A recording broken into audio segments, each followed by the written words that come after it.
Hello student, this is Aarti. Welcome to our YouTube channel. आज हम start करेंगे 10th class की हिस्ट्री का first chapter, the rise of nationalism in Europe. ये जो यूरोप आप पढ़ रहे हो, नेशनलिज्म इन यूरोप, इसका जो एक छोटा सा टॉपिक था या चैप्टर बोल सकते हो आप, उसको हमने 9th क्लास में कवर किया था। French revolution. फ्रेंच रेवोल्यूशन के क्या था, एक पर्टिकुलर स्टेट था जिसको हमने इंडिपेंडेंस दिलाई थी। ओके अब उसके जो आइडियाज थे वो आइडियाज इतने ज्यादा स्प्रेड हो गए थे कि उसी के आइडियाज लेके जो यूरोप की बाकी अदर कंट्री थी उन सबको भी क्या चाहिए थे, इंडिपेंडेंस चाहिए थी। उनके कंट्री में मोनार्कियल सिस्टम था। अब मोनार्कियल सिस्टम को किस तरीके से रिमूव करके उस कंट्री में नेशनलिज्म लेकर आएंगे एंड उनको इंडिपेंडेंट मिलेगी, इन सारी चीजों को ही एक ब्रॉड कॉन्सेप्ट में हम यूरोप वाले चैप्टर में करने वाले हैं। एंड वन थिंग, जो हिस्ट्री होती है ना, आप इंडिया के पर्सपेक्टिव से ले लो या यूरोप से ले लो, सारी की सारी सिमिलर होती है। जैसे अभी हम यूरोप करेंगे, इसके बाद जो नेक्स्ट चैप्टर है आपका नेशनलिज्म इन इंडिया, तो दोनों में आप क्या चीजें सेम देखोगे कि जो हिस्ट्री है ना वो सिमिलर चल रही है। तो इंडिया का पढ़ने से पहले हम यूरोप के बारे में पढ़ेंगे कि जितनी भी कंट्री थी वो किस तरीके उन सभी कंट्री को इंडिपेंडेंस मिलती है और वो एक नेशन स्टेट बनते हैं। तो चलिए स्टार्ट करेंगे आज का न्यू चैप्टर।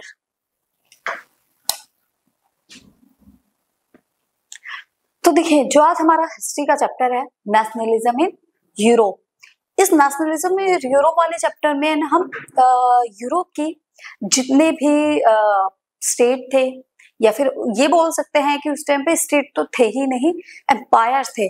उन एम्पायर्स में मोनार्की का रूल था, जो राजा थे, राजा महाराजा थे, उनका रूल था। तो किस तरीके से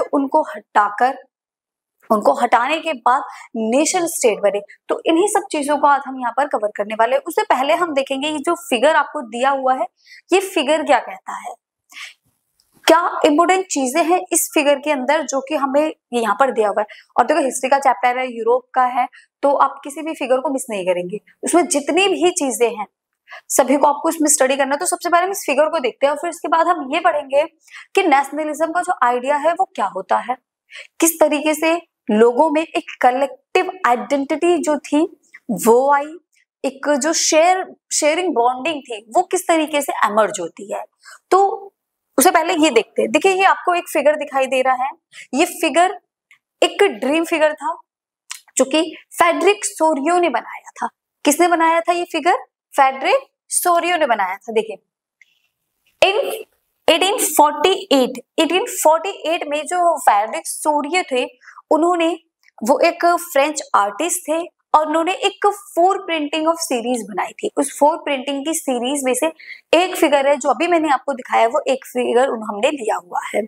उन्होंने 4 सीरीज बनाई थी, मतलब उसी टाइप के 4 प्रिंट्स थे और उस 4 प्रिंट में से हमने एक फिगर को लिया हुआ है। French artist created a series of 4 prints named la Republique universelle democratique sociale. ये जो आप पढ़ रहे हो इसका मतलब है the universal democratic and social republic. ये फ्रेंच में लिखा हुआ है, इसलिए इसकी जो मतलब स्पेलिंग है वो थोड़ी सी डिफरेंट है, बट इसका मीनिंग है the universal democratic and social Republic illustrating this vision of a world consisting of democratic and social republic. ये एक ऐसा प्रिंट था जिसको बनाना टिपिकल भी बोल सकते हो या कुछ ऐसा बोल सकते हो, बियॉन्ड लाइफ, बियॉन्ड वर्ल्ड, जो बिल्कुल वर्ल्ड से बाहर था। और ये एक ऐसी इमेजिनेशन थी जो पूरे वर्ल्ड के लिए बनाई थी। किसने? फेडरिक सोरियो ने। ये नाम आप याद कर लेना, ऑब्जेक्टिव में पूछा जा सकता है एंड साथ ही साथ एग्जाम में भी इसके ऊपर क्वेश्चन आ सकता है कि जो फेडरिक सोरियो थे उनकी जो 4 प्रिंटिंग सीरीज थी वो क्या थी।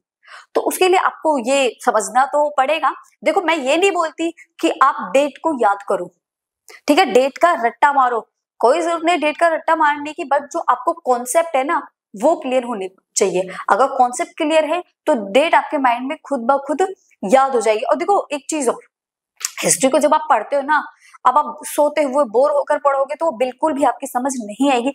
हिस्ट्री को पढ़ने के लिए पता है क्या करना चाहिए? डीपली उसको समझने की कोशिश करो। जैसे आप एक स्टोरी पढ़ते हो, किसी राजा महाराजा की आप स्टोरी पढ़ रहे हो, उसने रूल किया, किस तरीके से उसकी डेथ हुई। मूवी देखते हो, मूवी में भी कई बार आप इस टाइप की मूवी देखते हो जिसमें राजा महाराजा है, तो उसी टाइप की हमारी हिस्ट्री भी होती है, उसमें भी सेम है। तो उसको इंटरेस्ट लेकर पढ़ो कि एक हाँ रूलर था, एक राजा था, किस तरीके से उस राजा को उसके पोस्ट से हटाया गया, क्या हुआ उस जो किंग था उस राजा के साथ, क्या हुआ उसके जो लोग थे उनके साथ क्या हुआ, किस तरीके से एक किंगडम और एक जो इलिटरेट पर्सन है वो किस तरीके से एजुकेटेड होते हैं, और हमारी सोसाइटी में आज जो हम इतना चेंज देख रहे हैं किस रीजन की वजह से है, इनको समझकर अगर एक अंडरस्टैंडिंग बनाकर पढ़ोगे तो सारी ही चीजें आपके लिए बहुत ज्यादा इजी होने वाली हैं। बट आप वही सोते सोते पढ़ रहे हो, लग रहा है कि हाँ आप बार बार बोल रहे हो कि बोरिंग है बोरिंग है बोरिंग है, तो वो सब्जेक्ट तो बोरिंग लगेगा ही, बट थोड़ा सा अगर आप उसमें इंटरेस्ट बनाओगे तो सब्जेक्ट आपको बोरिंग नहीं लगेगा।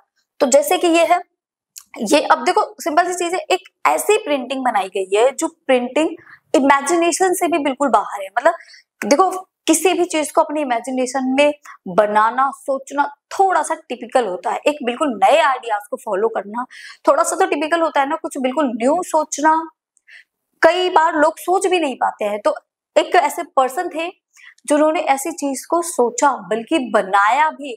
उन्होंने देखो अगर मैं आपसे कहूं आज से 1000 साल पहले कोई ये सोचे कि कोई ऐसी चीज होगी जिससे हम पूरी दुनिया से कांटेक्ट कर सकते हैं, पूरी दुनिया से बात कर सकते हैं, एक जगह बैठे बैठे हम उसको लाइव देख सकते हैं, फोटो देख सकते हैं, चाहे वो पूरे वर्ल्ड में कहीं भी क्यों ना हो, तो उसको सोच पाना बहुत ही ज्यादा टिपिकल है। इतना ज्यादा मुश्किल है कि कई बार हम सोच भी नहीं सकते हैं कि आने वाले टाइम में कोई ऐसी चीज होगी। हम आज के टाइम में अगर सोचे कि आने वाले टाइम में कुछ और एडवांस होगा तो हम उसका मतलब इमेजिन भी नहीं कर पाते हैं। तो सेम उसी तरीके से एक पर्सन ने ऐसी चीज को बनाया और साथ ही साथ उसने इमेजिनेशन ये करी कि पूरा वर्ल्ड फ्री हो जाएगा। आज मोनार्की है, मोनार्की को हटाकर कोई अदर फॉर्म ऑफ गवर्नमेंट का आना, पूरे लोगों का फ्री होना, मोनार्की का हट जाना बहुत ही टिपिकल सी चीजें दिखाई देती है। अब हम ये सोचते हैं डेमोक्रेटिक हट जाएगी, इवन जितने हमारे पास फॉर्म ऑफ गवर्नमेंट है वो सारी हट जाए, क्यों न्यू फॉर्म ऑफ गवर्नमेंट आए तो कौन सी होगी, क्या चीजें होंगी उसमें, किस तरीके से वो रोल करेगी, तो इन सब का सोचना एक इमेजिनेशन होता है। उसी तरीके से यहाँ से जो फ्रेडरिक सोरियो थे उन्होंने अपने इमेजिनेशन के थ्रू एक प्रिंटिंग बनाई, और वो जो प्रिंटिंग थी उसका जो विजन था वो विजन क्या था, डेमोक्रेटिक एंड सोशली रिपब्लिक। वो अपनी कंट्री में डेमोक्रेटिक और सोशली रिपब्लिक चाहते थे, प्रॉपर कहूं तो वो आजादी चाहते थे किससे, मोनार्की से। उन्होंने एक ऐसा विजन देखा, उनके माइंड में ये इमेजिनेशन थी कि जो मोनार्क हमारे ऊपर आज रूल कर रहे हैं वो मोनार्क सारे हट जाए, हमारी कंट्री डेमोक्रेटिक बन जाए और फ्री कंट्री हो जाए। तो ये उन्होंने सोचा था, ये उनके एक इमेजिनेशन थी कि क्या इन फ्यूचर ऐसा होगा या ऐसा नहीं होगा। तो उन्होंने उस चीज के लिए एक ये पेंटिंग बनाई थी। अब देखिए इस पेंटिंग में क्या दिखाई दे रहा है, ये आपको ऊपर कुछ एंजल्स दिखाई दे रहे हैं, एक ये लेडी दिखाई दे रही है, यहाँ पर कुछ लोग दिखाई दे रहे हैं और जमीन में कुछ पड़े हुए टुकड़े दिखाई दे रहे हैं। तो ये सारी चीजें हैं, ऊपर स्काई है, फर्टिलिटी लिखा हुआ है। तो इन सब का मीनिंग था कि उन्होंने अपनी पेंटिंग में इसको क्यों बनाया, the dream of world wide. ये एक उनका ड्रीम था, उनका सपना था, जो कि सपना उन्होंने सिर्फ अपने ही लिए नहीं देखा था, ये सपना उन्होंने पूरे वर्ल्ड के लिए देखा था कि पूरा जो वर्ल्ड है उसको क्या मिलेगी, फ्रीडम मिलेगी, किससे, मोनार्कियल सिस्टम से। तो ये जो आप एक फिगर देख रहे हो ये एक फीमेल फिगर है। स्टार्टिंग से ही क्या माना गया है, एक फीमेल फिगर को माना गया है जो कंट्री की आजादी दिलाती है, या जो उसका सिंबल है एक फीमेल को दिया गया है। जिसे इंडिया में भी क्या है, हम भारत माता बोलते हैं, पिता नहीं बोलते, क्या बोलते हैं, भारत माता। ऐसे ये भी एक फीमेल फिगर है जिसको हम स्टैच्यू ऑफ लिबर्टी बोलते हैं। क्या बोलते हैं, स्टैच्यू ऑफ लिबर्टी, मतलब जो आजादी हमें दिला रही है, जो स्टैच्यू है आजादी का, वो भी क्या है, एक फीमेल फिगर है। इसके हाथ में एक एनलाइटमेंट की टॉर्च है, एक हाथ में मेंस का राइट ऑफ चार्टर्ड है, जिसमें क्या लिखा हुआ है, मेंस के सारे राइट्स लिखे हुए हैं कि मेंस को क्या राइट मिलने चाहिए। देखिए यहाँ पर मेंस के राइट के बारे में बात करी गई है, बट फीमेल्स के राइट्स के बारे में बात नहीं करी गई। क्यों, क्योंकि जिस टाइम की ये बात हो रही है, फ्रेंच रेवोल्यूशन 1789 में फ्रेंच रेवोल्यूशन हुआ था, उसके बाद ये सारी चीजें बनाई गई। 1848 में ये पेंटिंग बनाई गई थी। तो उसमें ये चीजें थे कि उस टाइम में जो फीमेल होती थे उनको को राइट्स नहीं मिलते थे। आपने 9th क्लास में सबने पढ़ा भी होगा फ्रेंच रेवोल्यूशन में कि जो फीमेल थी उनको चाहे रेन ऑफ टेरर आ गया हो, डेमोक्रेटिक आ गई हो, ठीक है, कोई भी गवर्नमेंट आ गई हो, किसी में भी विमेन्स को क्या नहीं थे, राइट्स नहीं थे। इसलिए यहाँ पर मेंस के राइट्स की बात की गई है, विमेन्स के राइट्स की बात नहीं की गई है। अब देखिए यहाँ पर क्या है, एनलाइटमेंट की टॉर्च है, स्टैच्यू ऑफ लिबर्टी है, इनके हाथ में एक चार्टर है जिसमें मेंस के राइट लिखे हुए हैं। और ये जो ये आप देख रहे हो ना, ये जर्मनी है। और आगे आप जिनको देखो यहाँ पर एक लाइन दिख रही है, अगर आप देख रहे हो तो यहाँ तक ये लाइन धीरे धीरे लोग आ रहे हैं। ये वो कंट्री है जिनको फ्रीडम चाहिए। इसको बहुत अच्छे से बनाया उन्होंने। जो इस स्टैचू के आगे निकल चुके हैं मीन्स कि उनको फ्रीडम मिल चुकी है। जो इस स्टैचू के सामने है उनको फ्रीडम मिल रही है, और जो पीछे लाइन में लगे हैं वो फ्रीडम के लिए आगे आ रहे हैं कि उनको इंडिपेंडेंस मिल जाए। जो आगे निकले हुए स्टेट है, यूएसए हो गया, स्विट्जरलैंड वगैरह हो गया, इनको फ्रीडम मिल चुकी है। और ये जर्मनी हो गया, पोलैंड वगैरह, लोम्बार्ड वगैरह, ये फ्रीडम के लिए आगे आ रहे हैं। और ये जो आगे है इनको फ्रीडम मिल चुकी है। तो इन चीजों के बारे में इसमें बताया गया है। और ये जो आप देख रहे हो, देखो नीचे जो चीजें पड़ी हुई है, ये देखो क्राउन है, उनकी ड्रेस हो गई, जो मोनार्की के क्राउन होते हैं वो पड़े हुए हैं। उनके जो ड्रेस, मतलब सिंपल से कहो जो मोनार्कियल सिंबल होते हैं ना, वो सारे यहाँ पर टूट के पड़े हुए हैं। इसका मतलब ये है क्या, मोनार्की जो है वो पूरी तरीके से खत्म हो चुकी है। मोनार्की की जगह अदर फॉर्म ऑफ गवर्नमेंट आ गई है। वो गवर्नमेंट जो लोग कंट्रोल करेंगे, जो लोगों के जरिए चलाई जाएगी, वो फॉर्म ऑफ गवर्नमेंट आ गई है। इन लोगों को फ्रीडम मिल चुकी है। पीछे आने वाले फ्रीडम की लाइन में लगे हैं, जैसे जैसे वो आगे बढ़ेंगे उनको भी फ्रीडम मिलती चली जाएगी। और जो आगे निकल चुके हैं इस पोर्ट्रेट के, उनको फ्रीडम मिल चुकी है। और ये जितना भी मटेरियल यहाँ पड़ा है वो ये दिखा रहा है कि मोनार्कियल सिस्टम खत्म हो चुका है। क्यों खत्म हो चुका है? क्योंकि जो उनका सिंबल्स थे, क्राउन हो गया, ड्रेस हो गई, वो यहाँ पर पड़े हुए हैं। और ऊपर आप देखिए ये जो एंजल्स वगैरह है, ये एंजल्स क्या कर रहे हैं? एंजल्स बोल रहे हैं कि फर्टिनिटी, फर्टिनिटी का मतलब होता है भाईचारा, कि आपका जो ये नेशन स्टेट बने हैं और जो आप लोगों में भाईचारे की फीलिंग आ रही है, उसको वो ब्लेसिंग कर रहे हैं, उसको ये लोग क्या कर रहे हैं? आशीर्वाद दे रहे हैं, ब्लेस कर रहे हैं। जितने भी एंजल्स हैं, ये क्राइस्ट है, जीसस है, ये क्या कर रहे हैं? ब्लेस कर रहे हैं कि ठीक है, आप मतलब खुश रहो, आप आगे बढ़ो और आपको आजादी मिले। ओके, देखिए क्या है, Frederick Sorio in 1848 Frederick Sorio a French artist prepared a series of 4 prints। Frederick Sorio ने सीरीज ऑफ 4 prints बनाई थी। इन दो series have visualised his dream of a world made up of democratic and social Republic. इन्होंने जो अपनी painting बनाई थी उसमें क्या था, जो हमारी वर्ल्ड है वो पूरा डेमोक्रेटिक और सोशल रिपब्लिक हो जाए, as the call them as first print. और जो हमने अभी देखा वो क्या था, उनका फर्स्ट प्रिंट था। The first print of this series shows people of Europe and America, men and women of all ages and social class marching in a long train and paying homage to the Statue of Liberty। इस printing के अंदर हम क्या देखते हैं, Europe हो गया, America के मैन विमेन हो गए, सारे के सारे एक लॉन्ग ट्रेन, एक लंबी लाइन में मार्चिंग करते हुए आगे चलते आ रहे हैं। किसके आगे से? Statue of liberty. जो स्टैच्यू ऑफ लिबर्टी से आगे निकल गए उनको फ्रीडम मिल गई, जो उसके सामने है वो फ्रीडम ले रहे हैं, जो पीछे है वो फ्रीडम की लाइन में लगे हुए हैं। Artists of the time of the French Revolution personify liberty as a female figure। हमने क्या देखा है, लिबर्टी को कैसा देखा है? एज अ फीमेल फिगर देखा है, कि जो लिबर्टी है वो कैसी है? फीमेल फिगर में है। उनके टॉर्च ऑफ एनलाइटमेंट, उनके हाथ में क्या है? टॉर्च ऑफ एनलाइटमेंट है। And the charter of the rights of man, एक हाथ में चार्टर है। In the foreground of the image on earth lie the shattered remains of absolutist institution। और अर्थ पे देखिए, हम देखो फोरग्राउंड, फोरग्राउंड का मतलब होता है बैकग्राउंड, का मतलब होता है पीछे का, और फोरग्राउंड का मतलब होता है आगे का। उन्होंने कहा फोरग्राउंड में कुछ चीजें पड़ी है, मतलब आगे उनके कुछ चीजें पड़ी हुई है जो कि एब्सोल्यूट इंस्टीट्यूशन के सिंबल्स हैं। ठीक है, जो एब्सोल्यूट पावर है उनकी, उस एब्सोल्यूट इंस्टीट्यूशन या एब्सोल्यूट पावर के सिंबल्स हैं जो वहां पर फोरग्राउंड में पड़े हुए हैं। ओके, नेक्स्ट ये देखिए, एज पर यूटोपियन विजन। और ये जो उनकी इमेजिनेशन थी ना फ्रेडरिक सोरियो की, ये उनका एक यूटोपियन विजन था। क्या था? उनका एक यूटोपियन विजन था, जो उन्होंने एक सपना देखा था। ऐसा सपना जो आने वाले टाइम में सच हो जाए, उसको बोला जाता है यूटोपियन विजन। और फ्रेडरिक सोरियो का ये जो सपना था वर्ल्ड वाइड, जो उनका ड्रीम था, ये आने वाले टाइम में क्या हो गया था? सच हो गया था। Of this Sorrieu the people of the world are grouped और distinct nations identify with the help of their flags and national custom. अब उनको पहचानेंगे कैसे? हम उनके कस्टम से, उनकी ड्रेसअप से और उनके नेशनल फ्लैग से पहचानेंगे कि सारे के सारे डिफरेंट डिफरेंट ग्रुप के, डिफरेंट डिफरेंट नेशंस के हैं। Leading the procession were United States and Switzerland, which were already nation state। अब यहाँ पर देखो,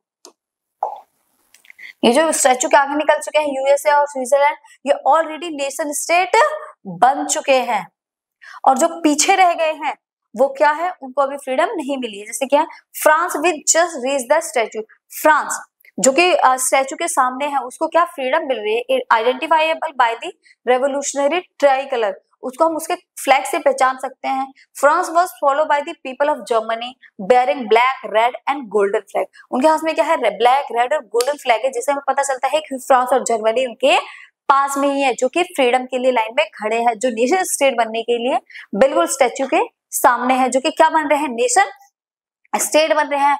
तो ये था फ्रेडरिक सोगियो की प्रिंटिंग, जो कि उन्होंने अपनी प्रिंटिंग में अपने ड्रीम में एक्सप्लेन किया है, उस इमेजिनेशन में उन्होंने बताया है कि वो क्या चाहते हैं, उनका जो ड्रीम था एक वर्ल्ड को लेकर, वो क्या ड्रीम था उनका, ठीक है।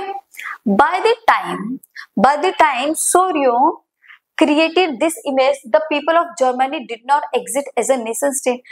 जब ये प्रिंट बनाया गया था तो जो जर्मनी था वो नेशन स्टेट नहीं बना था। इसको तो हम अब पढ़ेंगे कि नेशन स्टेट जो जर्मनी था वो कैसे बना है। Following the German people were the people of Austria, the kingdom of the two Sicilies, Lombard, Poland, England, Ireland, Hungary and Russia। ये सारे के सारे वो स्टेट है जो कि फ्रीडम के लिए, नेशन स्टेट बनने के लिए लाइन में लगे हुए हैं। पीछे जो लाइन है उनमें ये आपको कंट्री देखने को मिलेंगी। Above from heavens Christ angels gaze upon this scene, और ये क्राइस्ट वगैरह वो ऊपर से जो ब्लेसिंग दे रहे हैं हेवन से, वो सारे हैं। This image were used by artist to portray fraternity, ये जो इमेज है ये फर्टिनिटी का पोर्ट्रेट है, जो आर्टिस्ट है वो उन्होंने बताया कि लोगों में एक जो फीलिंग है, इमोशंस है, फर्टिनिटी की फीलिंग्स आएगी, भाईचारे की फीलिंग आएगी, ये पोर्ट्रेट हमें ये बताता है। तो आई होप जो फ्रेडरिक सोरियो ने प्रिंट बनाया अपना, उसमें जो भी चीजें हैं, नेशन स्टेट कौन सी कंट्री बन चुकी है, कौन सी कंट्री नेशन स्टेट बनेगी, उसके बारे में बताया हुआ है, ठीक है। जर्मनी नेशन स्टेट नहीं बना है, जर्मनी लाइन में लगा हुआ है नेशन स्टेट बनने की। फ्रांस नेशन स्टेट बन चुका था, यूएसए बन चुका था एंड स्विट्जरलैंड भी बन चुका था, और ये जिनके नाम अभी आप देख रहे हो ये सारे वो है जो अभी नेशन स्टेट बनने के लिए लाइन में लगे हुए हैं। आई होप अब आप इसके ऊपर अगर कोई भी क्वेश्चन आता है तो आई होप आप इन क्वेश्चंस को कर लोगे। चैप्टर का लास्ट जब होगा तो मैं कुछ ऑब्जेक्टिव क्वेश्चन डालूंगी, तो आप उनको मुझे सॉल्व करके बताइएगा, ओके। ये देखिए इंट्रोडक्शन। अब हम पढ़ेंगे नेशनलिज्म के बारे में कि नेशनलिज्म क्या होता है और उसकी जो फीलिंग्स है कैसे लोगों के अंदर आती है, किस तरीके से हम नेशंस को एक स्टेट बनाते हैं। अगर मैं बात करूं, जैसे आज आप नेशन स्टेट देख रहे हो, आपको पता है कि एक कंट्री, ये सेम कंट्री यहाँ से स्टार्ट है, आपको उनकी जो लिमिटेशन है, उनकी बाउंड्री है वो क्लियर है। बट पहले के टाइम में ऐसा नहीं था, पहले के टाइम में नेशन स्टेट नहीं थे, पहले के टाइम में एम्पायर्स थे। एक किंग जहां तक रूल करेगा वो सारा एरिया उसका था, वो उस एम्पायर का लीडर होता था, किंग होता था। बट आज ऐसा नहीं है कि क्या वो एक एम्पायर की तरह रूल कर रहा, नहीं। आज के टाइम में क्या है, नेशन स्टेट बने हुआ, हर कंट्री नेशन स्टेट बनी है, तो उनके अंदर जो एक फीलिंग होती है नेशन की, जैसे हम लोग बोलते हैं कि ये देश हमारा है, ये इंडिया है, ये हमारा देश है, क्या उस टाइम पर उन लोगों के पास ये फीलिंग थी, वो बोल पाते थे कि मतलब जर्मनी हमारा देश है, फ्रांस हमारा देश है? बिल्कुल नहीं। उनका क्या था, रात को सो रहे हैं, अब सुबह उनको पता चला किसी दूसरे लीडर ने आकर उनके ऊपर रूल कर लिया, किसी दूसरे राजा ने उनके ऊपर आकर रूल कर लिया, तो वो किसी दूसरे रूलर के अंडर में आ गए। तो उनकी जो अपनी फीलिंग थी कि हमारा देश, वो कहाँ है, वो तो है ही नहीं कि ये हमारा देश है, ये हमारी कंट्री, ये फीलिंग्स तो उनके अंदर आई ही नहीं। तो ये जो फीलिंग्स थी, इस फीलिंग्स को कैसे मर्ज किया गया, उनको कैसे ये समझाया गया कि ये कंट्री हमारी है, ये जो देश है वो हमारा देश है। इसी की जो फीलिंग्स आती है उसी को हम बोलते हैं नेशनलिज्म। जब आप अपने देश के लिए लड़ाई करो, जब आप कहो कि ये देश मेरा है, चाहे उसमें किसी भी लैंग्वेज के लोग हो, किसी भी कल्चर के लोग हो, किसी भी टाइप के लोग हो, बट जब आप उन सबको मिलाकर एक यूनिटी बनाते हो तब बनता है नेशन स्टेट। तो वही बनाने के लिए, वही यूनिटी बनाने के लिए आप कैसे बनाओगे, तो उसको हम इसी इंट्रोडक्शन में क्लियर करने वाले हैं। तो देखो कैसे बनती है लोगों में जो यूनाइट की एक फीलिंग है, नेशन स्टेट कैसे बनते हैं। The rise of nationalism in Europe resulted from cultural, ethnic as well as political policy that led to the formation of nation state and new national identities in place of the former multi ethnic empires, multi ethnic empires है, बहुत सारे empires है, but उसके बाद भी nation state कैसे बनाया गया? जो कल्चर है, एथनिक कल्चर हो गया, पॉलिटिकल पॉलिसीज हो गई to the formation of nation state, ethnic culture हो गया, पॉलिटिकल पॉलिसीज हो गई, इस टाइप से पॉलिटिकल पॉलिसीज और कल्चर एथनिक इस टाइप से बनाए जाए कि लोगों को लगे कि ये हमारे लिए है, तभी वो नेशन स्टेट बनेंगे, तभी वो एक दूसरे से अपने आप को जुड़ा हुआ महसूस करेंगे।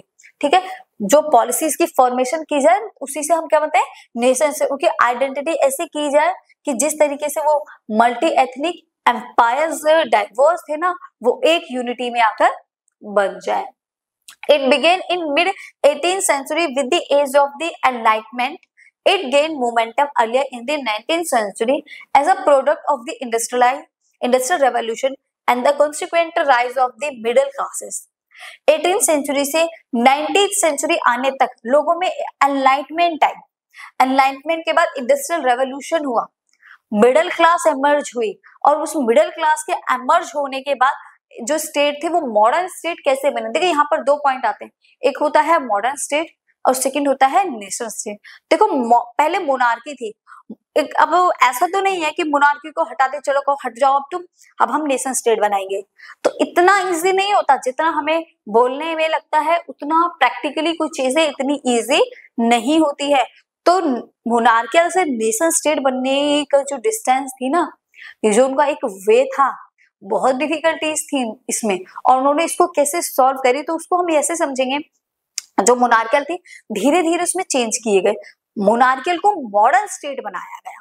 मॉडर्न स्टेट कैसे बनाया गया? उसमें इंडस्ट्रियल रेवोल्यूशन लेकर आया, जो लोग थे वो अपनी वॉइस रेज करने लगे, धीरे धीरे जो मोनार्कियल स्टेट थे वो मॉडर्न स्टेट बनने लग गए थे, उनको हटाया गया।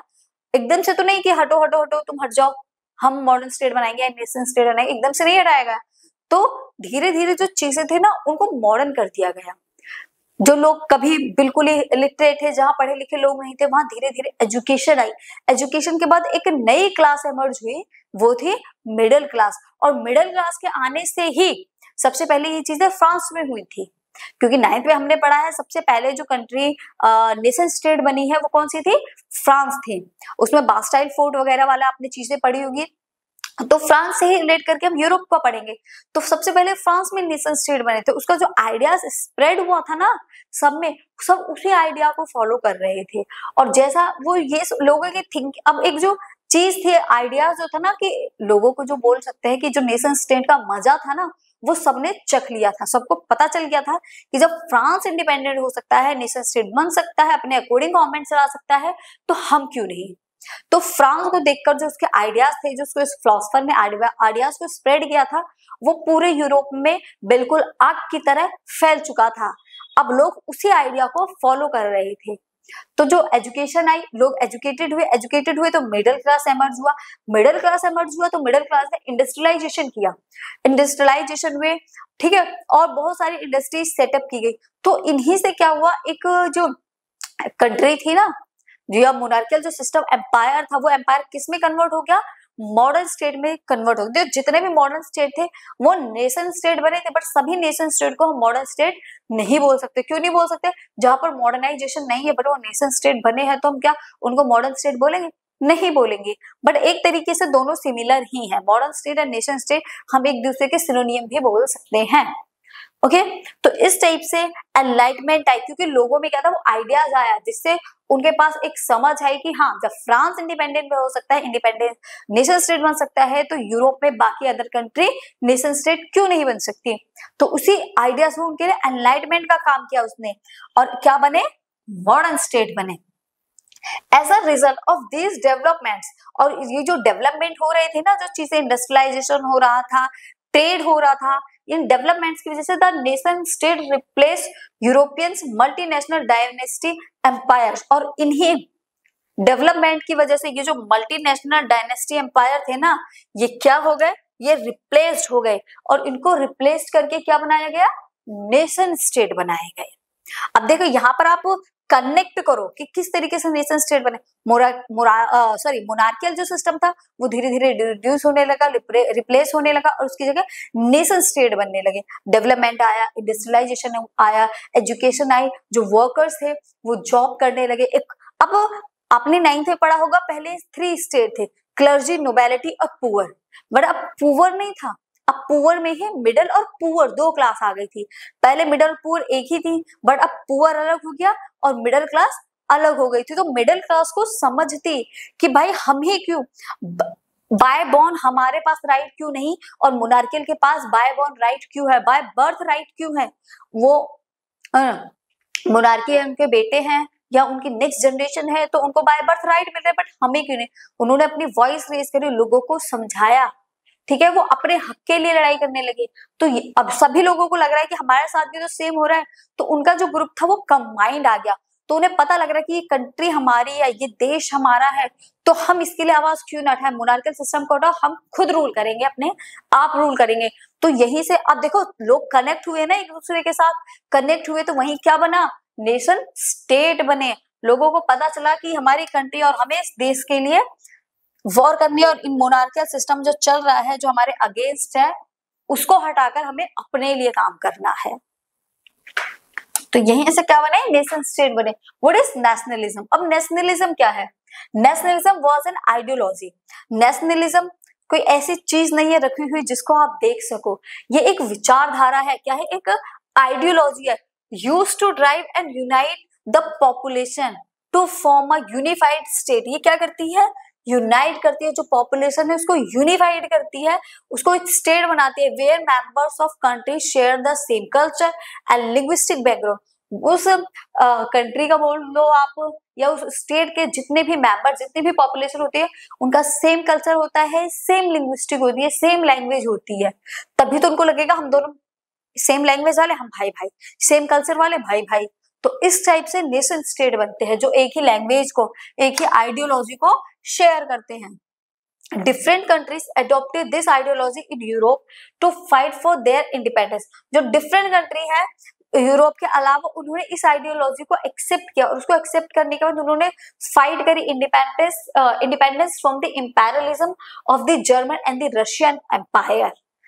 फ्रीडम के लिए, इंपेरियलिज्म के लिए ऑफ द जर्मन ने और रशियन जो एम्पायर था उन्होंने वॉर करी। किस चीज के लिए वॉर करी?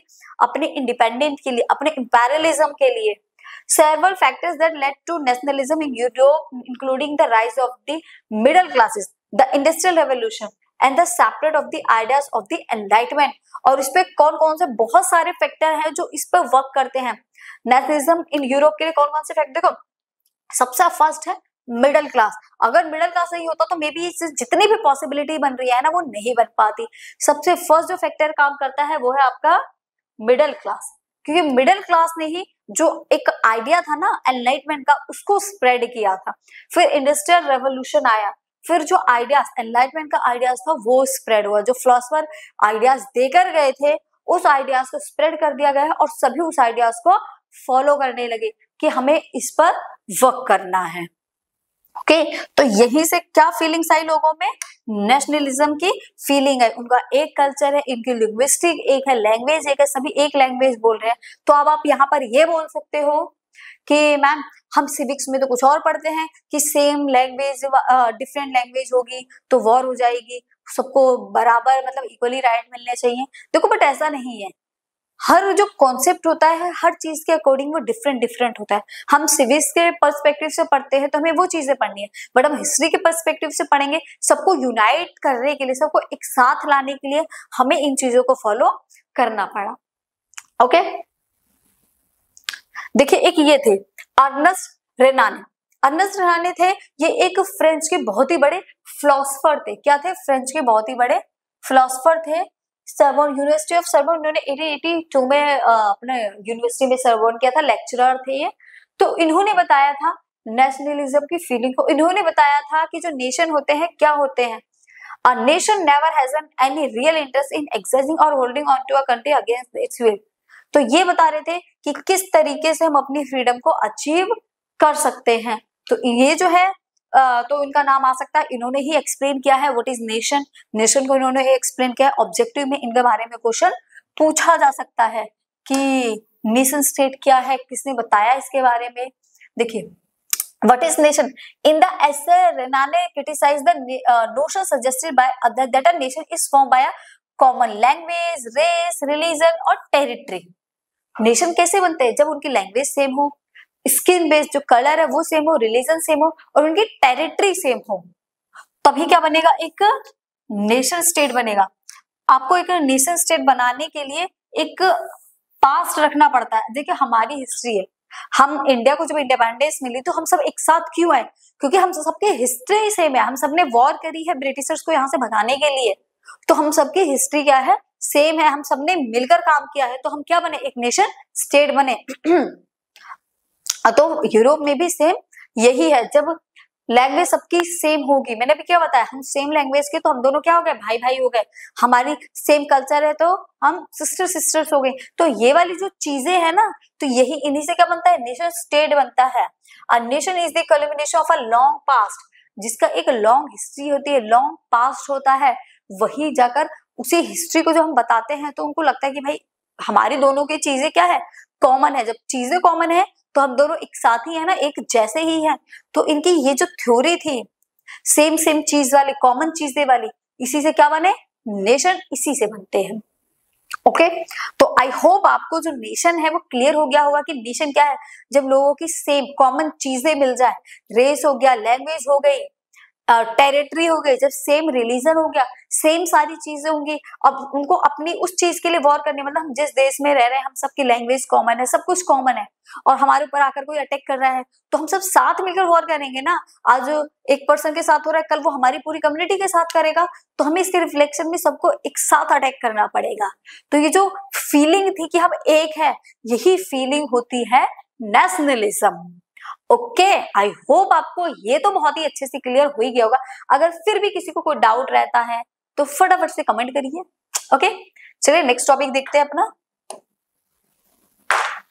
The French revolution and the idea of the nation. अब यहां से अब तक तो जो हमने इंट्रोडक्शन ही करा था, फ्रेडरिक सोरियो के बारे में पढ़ा था, नेशन स्टेट के बारे में पढ़ा था, नेशनलिज्म के बारे में पढ़ा था। अब यहाँ से हमारा जो चैप्टर है वो स्टार्ट होता है। जो फर्स्ट है, देखिए हिस्ट्री में हमारे इतने सारे चैप्टर दे रखे हैं और ये मान लो काफी लेंथी चैप्टर भी है और उसके सब टॉपिक्स दे रखे हैं। तो आज इसमें इसका जो एक टॉपिक है वो कंप्लीट करेंगे, जो कि हमारा the French revolution and the idea of the nation. French revolution को रिलेट करते हुए हम उसको स्टडी करने वाले हैं कि जो फ्रेंच रेवोल्यूशन का आइडिया था वो किस तरीके से स्प्रेड होता है और किस तरीके से बाकी जो नेशन फ्रांस है वो एक नेशन स्टेट बनता है। देखिए फ्रांस को इंडिपेंडेंस कब मिली? 1789 में। ये जो 1789 डेट है ना, इसको तो याद ही कर लेना, वरना ये इतनी बार आएगी कि आपको ना चाहते हुए भी ना याद हो जाएगी। 9th में पढ़ के आई हो, 10th में भी इसका मतलब जिक्र ही मान लो पूरे चैप्टर में ही है, क्योंकि हम फ्रांस के आगे की तो चीजें पढ़ रहे हैं, फ्रांस के जो आइडिया थे वही तो स्प्रेड हुए थे, तो हमें फ्रांस के बारे में थोड़ा बहुत तो पढ़ना पड़ेगा ही। ओके, तो देखिए इन 1789 the first clear expression of the nationalism came out with the France revolution. तो इसमें क्या है, 1789 में ये क्लियर एक्सप्रेशन देता है कि नेशनलिज्म कहां से निकल के आया। नेशनलिज्म निकल के आया फ्रांस रेवोल्यूशन से। अगर फ्रांस में ना रेवोल्यूशन होता 1789 में, कुछ भी नहीं होता, आइडियाज एमर्ज नहीं होते, एनलाइटमेंट नहीं होता, तो आज के टाइम में जो यूरोप फ्रीडम के लिए आगे बढ़ रहा था ना, वो भी नहीं हो पाता। तो कहीं ना कहीं अगर मैं बोलूं कि यूरोप के नेशन स्टेट बनने में किसका हाथ है, तो फ्रांस बोलेगा मेरा हाथ है, क्योंकि सारे जो आइडियाज थे किसके थे? फ्रांस के ही थे। तो पूरा सपोर्ट फ्रांस का है, इसलिए हमने फ्रांस को भी स्टडी किया है। France in 1789 was a full-fledged territorial state under the rule of an absolute monarch. जो फ्रांस था 1789 में वो full-fledged एक territorial state बन चुका था। किसके रूल से? Absolute monarch. एब्सोल्यूट मोनार्क का मतलब है जहां पर पूरी तरीके से मोनार्क राजा का रूल था, फिर राजा को हटाकर रिमूव कर वहां पर किसका राज हुआ? Territorial state. टेरिटोरियल स्टेट में जो वहां के लोग थे, मिडिल क्लास बोल लो, जो अदर सिटीजन्स थे, उनका रूल आया। उन्होंने कहा देखो भाई, अब हम मोनार्कियल रूल तो चलने नहीं देंगे। अब हम वहां पे, आपने देखा होगा, नेशनल असेंबली बनी थी। नेशनल असेंबली के बाद बहुत सारी चीजें बनी थी। रेन ऑफ टेरर भी आया था। उसके बाद देखा आपने, वो गुलेटाइन आया था जिसको लटका ही दिया था, ठीक है। उसने जो चीज बनाई थी गुलेटाइन से, उसको ही गुलेटाइन कर दिया था। तो इस अलग अलग चीजें आई, डेमोक्रेसी भी आई थी। फाइनली लास्ट में नेपोलियन भी आया था। तो अलग अलग रूलर्स आए, बट फाइनली जाकर उसमें डेमोक्रेसी जो थी वो चली थी। उसी की वजह से एक टेरिटोरियल नेशन स्टेट बना था। वहां के लोगों ने मोनार्क को तो हटा दिया। मोनार्क को हटाने के बाद उन्होंने बोला अब हम नेशनल असेंबली बनाएंगे, और नेशनल असेंबली का जो रूल होगा वो किसका होगा, वो लोगों का होगा। फिर उन्होंने डायरेक्टरी बनाई, क्योंकि अगर एक के हाथ में पावर चलेगी वो अपनी मनमर्जी चलाने लगा। फिर डिक्टेटरशिप आ गई थी, तो इसलिए उन्होंने डायरेक्टरी बनाई। डायरेक्टरी में 5 लीडर बनाए थे। अब वो 5 लीडर आपस में लड़ने लग गए थे कि नहीं मैं बड़ा, मैं मेरी मानो और मेरी मानो। तो जो गवर्नमेंट थी वो स्टेबल ही नहीं थी, इसलिए डायरेक्टरी को भी हटा दिया था। इस तरीके से फ्रांस में बहुत सारी फॉर्म ऑफ गवर्नमेंट आई थी, बट कोई भी ठीक नहीं थी। बट फाइनली जाकर लोगों ने जब अपने अकॉर्डिंग डेमोक्रेसी को चूज किया, तो वहां पर सही तरीके से उसका रूल चला था, ठीक है। इसलिए फ्रांस में देखो, जब एक बार मोनार्कियल सिस्टम हट गया ना, तो दोबारा मोनार्कियल सिस्टम आना थोड़ा सा टिपिकल होगा, क्योंकि लोगों ने टेस्ट कर ली थी क्या, आजादी, फ्रीडम, इंडिपेंडेंस। और एक बार जब उनको आजादी टेस्ट करने को मिल गई, तो दोबारा किसी का रूल आकर करना बहुत ही मुश्किल हो जाता है, ठीक है। ये देखिए, ये बोल रहे मैं लीडर और मैं लीडर, ठीक है। इस तरीके से वहां पर ये नेशनल असेंबली है। तो नेशनल असेंबली में जब उनकी मीटिंग हो रही थी, तो इस तरीके से कर रहे थे। The awake of the French The awake of the French Revolution, the political and constitutional changes that came led to the transfer of sovereignty from the monarchy to body of French citizen. France के क्या लोग थे, जो revolutionary लोग थे, revolution जो हुए थे उससे जाग गए थे। उनको क्या जाग गए थे, पॉलिटिकल जो कॉन्स्टिट्यूशनल चेंजेस हुए थे, उस चेंजेस में क्या हुआ था, transfer of sovereignty from the monarchy. Monarchy से चीजें सोवरेनिटी की तरफ जा रही थी। सोवरेनिटी का मतलब क्या था, सारे लोग एक साथ मिलकर रहेंगे, एक साथ काम करेंगे। उनकी पॉलिटिकल कॉन्स्टिट्यूशनल बनाया गया, जिसके अकॉर्डिंग यहाँ जो है वो गवर्नमेंट काम करेगी। अब वहां पर मोनार्कियल सिस्टम नहीं था, गवर्नमेंट आ चुकी थी, और मोनार्कियल सिस्टम ट्रांसफर हो चुकी थी सोवरेनिटी की तरफ। पूरी जो फ्रेंच बॉडी थी वो सिटीजन के अकॉर्डिंग काम कर रही थी। The French revolution proclaim that it was the people of France who would constituted the nation and it's destiny.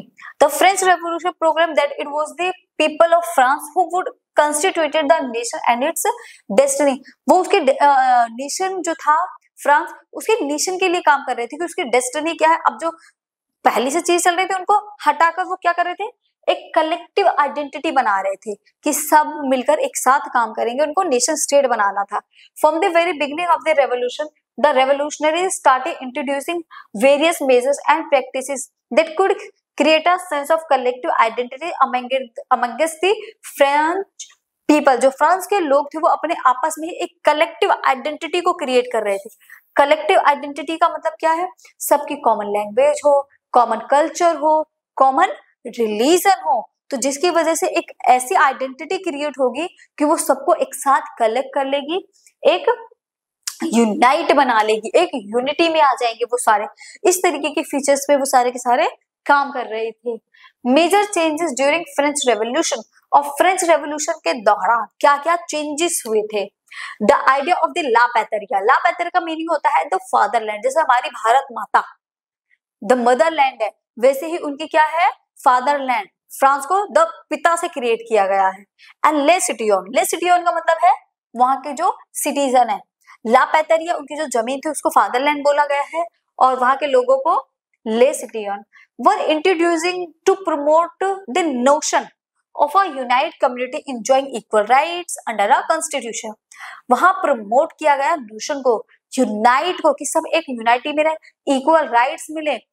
किसके अंडर में, कॉन्स्टिट्यूशन के अंडर में इक्वल राइट हो, सेम कम्युनिटी हो, लोग अपने राइट्स को एंजॉय कर रहे थे फ्रांस के अंदर। जो रेवोल्यूशंस की वजह से उनको क्या मिली थी, फ्रीडम मिली थी, तो उस फ्रीडम को वो क्या कर रहे थे, एंजॉय कर रहे थे।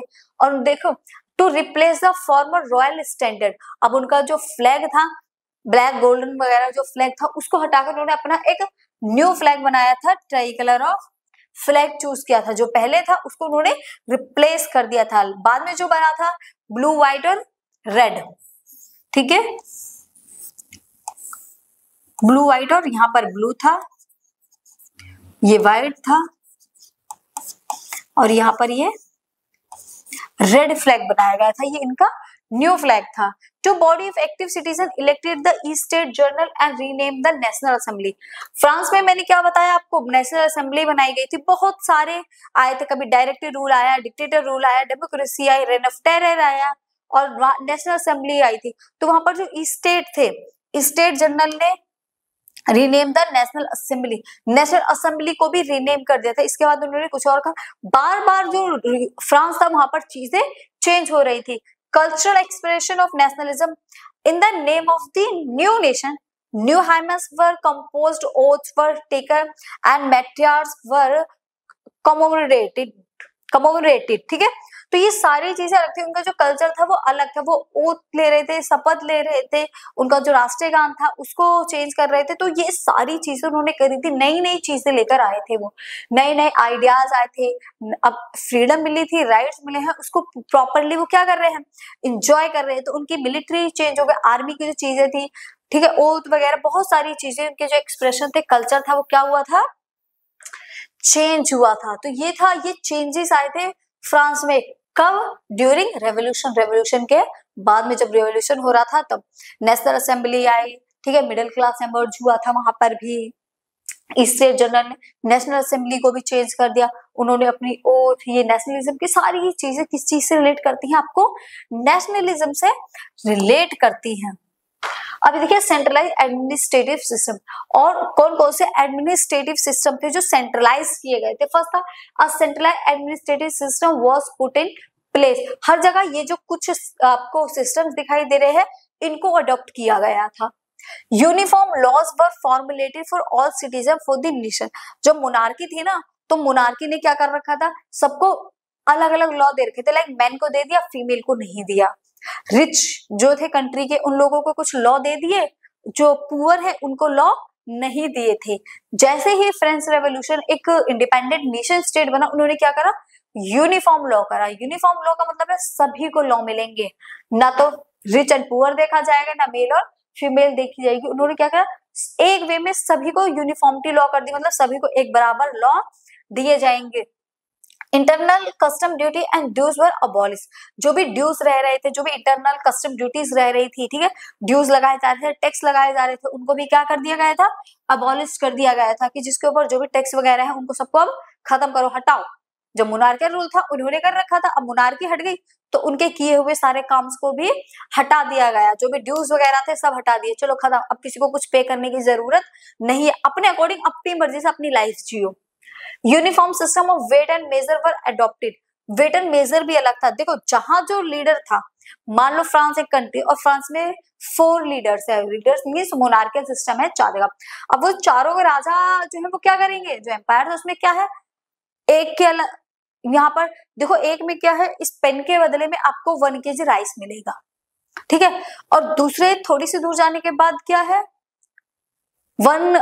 इसके बदले आपको 100 ग्राम राइस मिलेगा। तो मेजर सब में अलग हो गया ना, तो वेट और जो मेजरमेंट था वो हर जगह अलग था। तो क्या किया गया, पूरा जो वेट एंड मेजरमेंट सिस्टम था उसको भी क्या कर दिया गया, यूनिफॉर्म कर दिया गया, सेम कर दिया गया, कि सेम मेजरमेंट होगा हर जगह। The regional dialect were discourage in French become the common language of the nation. और वहां पर एक चीज और ये बोली गई कि ये पूरा फ्रांस है, तो पूरे फ्रांस में सिर्फ एक ही लैंग्वेज बोली जाएगी, या ये बोलो उन्होंने फ्रांस को ही नेशनल लैंग्वेज अनाउंस कर दिया गया था। एक कॉमन लैंग्वेज होगी जो कि क्या होगी, फ्रेंच। फ्रेंच जितने भी रिलीजन, जो भी लोग मतलब फ्रांस में हैं, वो सारे कौन सी लैंग्वेज बोलेंगे, फ्रेंच। फ्रेंच एक नेशनल लैंग्वेज बना दी गई थी। ऐसा इसलिए किया गया था कि लोगों को पता चले हम एक कम्युनिटी में रह रहे हैं, तो हमारी एक ही लैंग्वेज है, हम सबको एक साथ मिलकर काम करना है, इसलिए उन्होंने क्या करा, एक ही लैंग्वेज बना दी। The French revolutionaries declared that it was their aim and mission and the destiny of the France nation to liberate the people of Europe from despotism. France revolutionaries ने ये डिक्लेयर किया था कि उनका जो एम था ना, उनकी जो डेस्टिनी थी वो ये थी कि उनके यहाँ से डेस्पोटिज्म को प्रॉपरली खत्म कर दिया जाए, और डेस्पोटिज्म को खत्म करने के बाद क्या आ जाए, लिबरेट, मतलब वो सारे के सारे उनका जो नेशन है वो आजाद हो जाए, इनको लिबर्टी मिल जाए। किससे? डेस्पोटिज्म को पूरी तरीके से हटाकर उनकी कंट्री में क्या लाया जाए, उनकी कंट्री में लिबर्टी लाई जाए, और उनको पूरी तरीके से क्या कर दिया जाए, आजाद कर दिया जाए। किससे? From despotism. डेस्पोटिज्म मीन्स होता है जो मोनार्कियल सिस्टम है, जो रूल करती है, डोमिनेंस करती है, उसको हटा दिया जाए, उसी को डेस्पोटिज्म बोला जाता है। तो उन्होंने बोला डेस्पोटिज्म को प्रॉपरली हटा दो और क्या लेकर आओ, लिबर्टी लेकर आओ। तो ये फ्रांस के आइडियाज थे जो स्प्रेड हुए थे पूरे वर्ल्ड में, हर जगह ये आइडियाज फैले थे। देखिए यहाँ पर आप देखो, ये एक फिगर है to cover German almanac design by the journalist Andreas Rebmann in 1798। ये एक एल्मेनक है जो जर्मन ने बनाया था, ठीक है, क्योंकि हम जर्मन को, अब जो जर्मनी है ना, जर्मनी को इंडिपेंडेंस दिलाएंगे, किसके पर्सपेक्टिव से? फ्रांस के पर्सपेक्टिव से। अब ये था, ये बास्टाइल फोर्ट है, और बास्टाइल फोर्ट का एल्मेनक है, ये जर्मनी का एल्मेनक है। तो बास्टाइल फोर्ट में आपने देखा हो 1798 में आपने क्या, 89 में क्या था, 1789 में था, उन लोगों ने बास्टाइल फोर्ट पर अटैक किया था, और जो भी मोनार्कियल सिंबल था ना उसको प्रॉपर डिस्ट्रॉय कर दिया था। वो पसंद ही नहीं करते थे जो मोनार्कियल सिस्टम था, उसको डिस्ट्रॉय कर दिया था। ये जर्मनी है, ये जर्मनी का फोर्ट है। तो वो कह रहे जिस जर्मनी का एल्मेनक, फ्रांस का एल्मेनक, तो उन्होंने कहा जिस तरीके से हमने किया उसी तरीके से आप करो, जैसे हम कर रहे हैं उसी तरीके से आप भी करो। तो ये चीजें इसमें बताई गई। The image of France Bastille being stormed by the revolutionary crowd has been placed next to similar fortress mean to represent the bastion of despotic rule in the German province of Kassel. Accompanying the illustration is the slogan, "The people must seize their own freedom." Rembrandt lived in the city of Mainz and was member of a German Jacobin group. जो रिम्बैन थे, ये Jacobin club जो था, Jacobian जो group था उसके member थे। तो उन्होंने कहा था कि हमें भी, जैसे बास्टाइल फोर्ट में उन्होंने चीजों को सीज कर दिया था फ्रांस ने, कि जो मोनार्क यहाँ आ ही नहीं पाएगा, उसकी चीजों को डिस्ट्रॉय करके मार्केट में सेल करना शुरू कर दिया था फ्रांस ने। तो उन्होंने कहा सेम हमें भी वही करना चाहिए, सारी चीजों को सीज कर देना चाहिए, अलाउड ही नहीं करना चाहिए मोनार्कियल सिस्टम को। तो ये जो इस तरीके से हम चाहे तो रेवोल्यूशन करके फ्रीडम हमें मिल सकती है, हम एक नेशन स्टेट बन सकते हैं। देखिए ये जो नाम है ना, एंड्रू रिम्बैन, ये सारे के सारे ऑब्जेक्टिव टाइप के क्वेश्चन हैं जो कि आपके एग्जाम में पूछे ही जा सकते हैं। तो ऐसा नहीं है जो इमेज या फिगर जो दिव्यांग को छोड़ दे, अरे रे इसका कोई फायदा नहीं, एग्जाम में नहीं आएंगे, बट ऐसा नहीं है, वो चीजें आपको एग्जाम में देखने को मिल सकती हैं। तो मैं ये नहीं कहूंगी कि आप इन चीजों को छोड़ते हुए चले, ज्यादा नहीं तो एक निगाह तो मार ही लो, क्या पता माइंड में सेट ही हो जाए। ठीक है, नेक्स्ट ये देखो, Jacobin club spread of nationalism. Jacobin club की वजह से जो नेशनलिज्म था वो किस तरीके से स्प्रेड होने लगा। With the news of the French revolution, जैसे ही फ्रेंच रेवोल्यूशन की जो न्यूज थी वो स्प्रेड हुई, हर जगह फ्रेंच रेवोल्यूशन की न्यूज स्प्रेड हुई, reaching the other cities of Europe, Europe के जितने भी अदर सिटीज थे उन सभी तक ये न्यूज फैल चुकी थी, किसकी, फ्रेंच रेवोल्यूशन की जो उनकी आर्मी है, उनकी जो सेनाएं हैं वो आ रही है, और उसकी वजह से उन्होंने फ्रेंच रेवोल्यूशन स्टार्ट किया है। तो जो स्टूडेंट्स थे, मेंबर्स थे, एजुकेटेड मिडिल क्लास थे, उन्होंने क्या कर दिया, जैकोबिन क्लब सेटअप करने शुरू कर दिए। उन्होंने जैकोबिन क्लब जो था उसको बनाना या उसको सेट करना स्टार्ट कर दिया था, जिसमें उन्होंने रास्ता दिया था कि जो फ्रेंच की आर्मीज थी उनको वो रास्ता दे रहे थे कि वो हर जगह पहुंच पाए, जिससे कि हर जगह उनको एक नेशन स्टेट बनने के लिए हेल्प मिल सके। जैसे कि in the 1790s the activities and the campaigning prepared by the Jacobin club, किसके थ्रू एक्टिविटी और कैंपेनिंग को प्रिपेयर किया गया था, जैकोबिन क्लब के through, prepared by the way of the French आर्मीज which moved into Holland, Belgium, Switzerland and much of Italy. तो जो France की जो आर्मी थी ना, इनकी जितनी भी जो चीजें तो इन्होंने प्रिपेयर करी थी, इनकी जो एक्टिविटी थी वो ये चाहते थे कि वो बेल्जियम, स्विट्जरलैंड, ठीक है, इटली तक ये आर्मी पहुंच सके। ठीक है, जब स्प्रेड होगी, ये लोग वहां जाएंगे तो उनको क्या होगा, जो नेशनलिज्म का आइडिया है वो अब्रॉड होगा, वो फैलेगा, स्प्रेड होगा। French army begin to carry the idea of nationalism abroad. वो क्या कर रही थी, जो फ्रेंच आर्मी की जब न्यूज स्प्रेड हुई, हर जगह न्यूज फैली, जैकोबिन क्लब में जो ये एमर्ज किया गया, एजुकेटेड मिडिल क्लास ने किया, स्टूडेंट्स ने किया, उनकी न्यूज हर जगह स्प्रेड हो चुकी थी, फैल चुकी थी। कहाँ कहाँ उनकी आर्मियों को भी वे दिया गया, रास्ते दिए गए, जो कहाँ तक पहुंची French army, Holland, Belgium, Switzerland, much of Italy. उनकी आर्मी क्यों जा रही थी हर जगह? जो फ्रेंच आर्मी थी वो इसलिए जा रही थी ताकि वो नेशनलिज्म को जो आइडिया था उसको स्प्रेड कर सके, उसको फैला सके। किसके थ्रू? जैकोबिन क्लब के थ्रू। इसीलिए जैकोबिन क्लब्स को सेट किया गया था नेपोलियन। और उसी के साथ ही एक नया लीडर आ जाता है नेपोलियन, जो कि हमने किसमें अभी तक देखो, जो भी हमने चीजें पढ़ी थी वो सारी चीजें हमने क्या पढ़ी थी, ये मान लो जितना भी अभी हमने पढ़ा है ना वो सारा हमने 9th का ही पढ़ा है, क्योंकि फ्रेंच रेवोल्यूशन तो उसमें ही हुआ था। लास्ट में हमने क्या देखा था, जो फ्रेंच का न्यू लीडर बनता है ना, वो जो न्यू लीडर था वो हमारा नेपोलियन था। नेपोलियन हमने पढ़ा था। अब नेपोलियन क्या था? वो फ्रांस का लीडर था, ये भी हम उसमें पढ़ चुके थे। और नेपोलियन एक ऐसा लीडर था जिसको आप अच्छा बोल दो या हीरो बोल सकते हो, एक इस तरीके का लीडर था जो सिर्फ फ्रांस वाले ही नहीं, अदर कंट्री वाले भी उसको बुलाते थे, आओ हमारी कंट्री में आकर रूल करो। मीन्स क्या होता है, लोग भगाते हैं ना, बट नेपोलियन के सीन में ऐसा नहीं था। नेपोलियन को लोग चाहते थे कि वो उनकी कंट्री में आए और उनकी कंट्री में आने के बाद रूल करे। इट मीन्स ये कि जो नेपोलियन है वो एक हीरो था।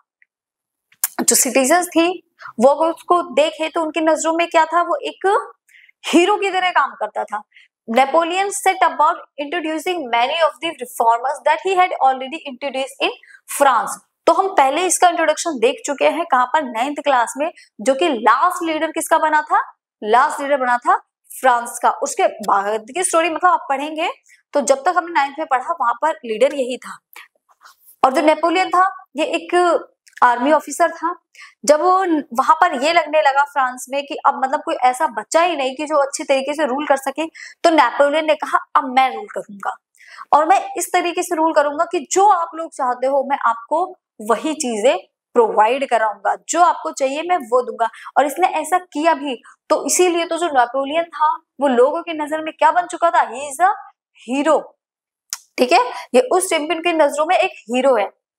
ठीक है, it was a hero of France. ये फ्रांस का हीरो था। एंड फ्रांस के साथ साथ जो अदर कंट्रीज थी उनका भी क्या बन चुका था? ये उनका भी हीरो बन चुका था। कौन? नेपोलियन। तो इसने ऐसा क्या किया था? आर्मी ऑफिसर था, आर्मी के थ्रू ये रूल करता था। तो क्या चीजें थी इसकी जो लोगों को इतना अट्रैक्ट कर रही थी अपनी तरफ कि लोग इसको खुद इन्विटेशन दे रहे थे कि फ्रांस जैसा रूलर उनकी कंट्री में भी आए। ऐसा नहीं है कि ये चीज तो फैक्ट है कि नेपोलियन के आते ही जो डेमोक्रेसी थी वो बिल्कुल रिमूव हो चुकी थी, खत्म हो चुकी थी। एक डेमोक्रेटिक लीडर नहीं था नेपोलियन। लोगों को देखो डेमोक्रेटिक या मोनार्की से फर्क नहीं पड़ता, लोगों को फर्क पड़ता है कि उनके लिए गवर्नमेंट काम कर रही है या नहीं कर रही। अगर डेमोक्रेसी ना होते हुए भी एक मोनार्की उनके लिए रूल करेगी और उनके अकॉर्डिंग काम करेगी तो उनके लिए मोनार्कियल सिस्टम भी अच्छा है। ऐसा नहीं है आज हर कंट्री में मोनार्कियल सिस्टम खत्म हो गया। कुछ कंट्री आज भी ऐसी है जहां पर मोनार्कियल सिस्टम देखने को मिलता है।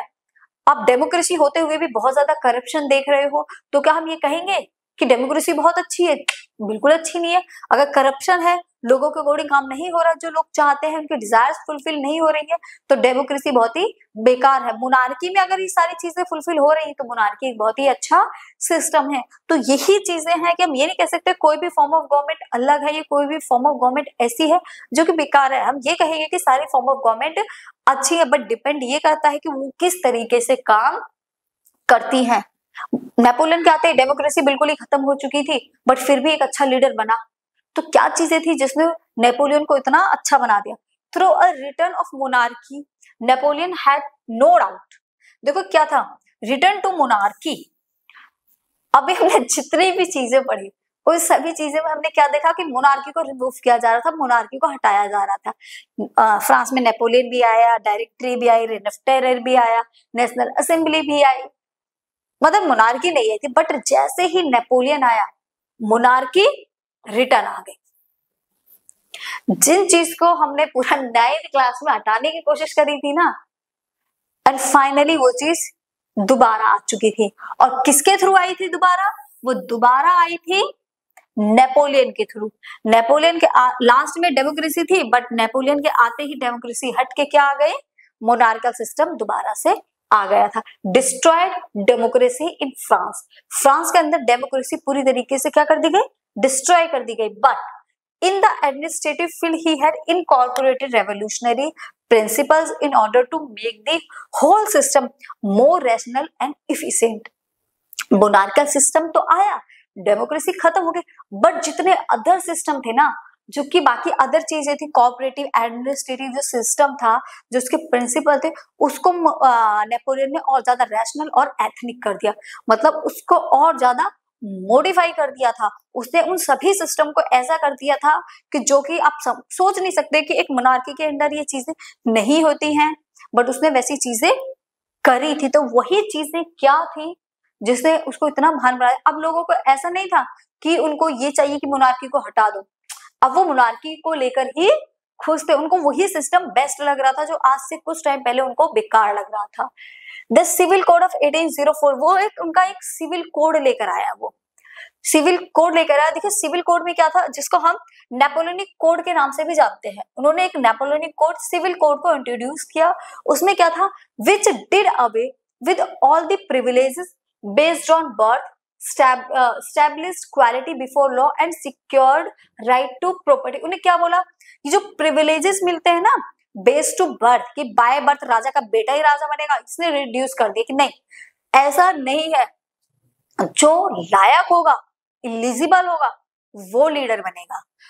बाय बर्थ किसी को भी किसी तरीके के कोई प्रिविलेजेस, कोई भी राइट नहीं मिलेंगे, आपकी एबिलिटी के अकॉर्डिंग आपको राइट मिलेंगे और सभी को सेम मिलेंगे। ओके, एस्टैब्लिश इक्वालिटी, पूरी कंट्री में इक्वालिटी लेकर आया था। अब मोनार्की सिस्टम है, बेशक मोनार्की है, बट चीजें तो लोगों के अकॉर्डिंग हो रही थी, जो पीपल से वो अट्रैक्ट हो रहे थे उस चीजों को लेकर। जैसा कि मोनार्कल सिस्टम में था कि नहीं मोनार्क है वो अपने अकॉर्डिंग काम करेगा, बट ऐसा नहीं था। नेपोलियन था लीडर, बट वो किस टाइप से काम कर रहा था, एक जो बेस होता है ना उसके अकॉर्डिंग काम कर रहा था, कि जो कि लोगों के डिजायर्स होते हैं उनके अकॉर्डिंग।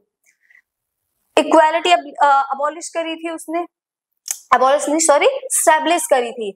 और जो प्रिविलेजेस थे बाय बर्थ जो थे उनको रिमूव कर दिया था, बाय बर्थ जो बिफोर लॉ दिए जाते खत्म कर दिए थे। प्रॉपर्टी थी लोगों की उसको सिक्योर कर दिया था, भाई आपकी प्रॉपर्टी है आप खुद इसको यूज करो, आपके हक में ये, आपकी राइट है तो प्रॉपर्टी पे आपका ही राइट है, तो प्रॉपर्टी में उनका राइट हो गया था।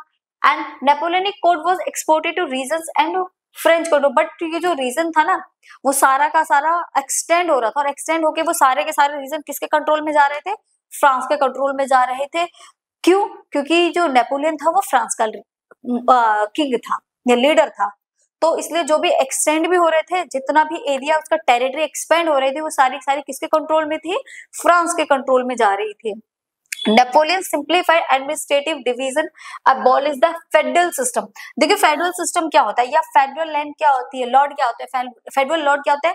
मान लो ये एक एरिया है, ठीक है, अब राजा कह रहा है भाई मेरे पे इतना एरिया नहीं संभाला जाता, अब आप क्या करो छोटे छोटे एरिया बना दिए, और उस छोटे छोटे एरिया पे उसने क्या करा, छोटे छोटे एरिया पे क्या करा, अपना एक पर्सन बिठा दिया कि आपको देखना है ये, ठीक है, आपको ये इस टेरिटरी को इनको देखना है, इस टेरिटरी को इसको देखना है, इस टेरिटरी को किसी दूसरे पर्सन को देखना है। इस तरीके से राजा ने क्या करा, उसके जो कुछ लोग थे उनको बिठा दिया। तो जो लोग राजा के बाद जिस टेरिटरी को संभालते थे ना, उसी को फेडरल सिस्टम बोला जाता था। और ये जो फेडरल लॉर्ड्स होते थे ना, ये लोगों को पकड़ पकड़ के लेकर आते थे कि तुम यहाँ पर काम करो, जबरदस्ती उनसे काम करवाते थे, जिसको सर्फडम भी बोला गया था।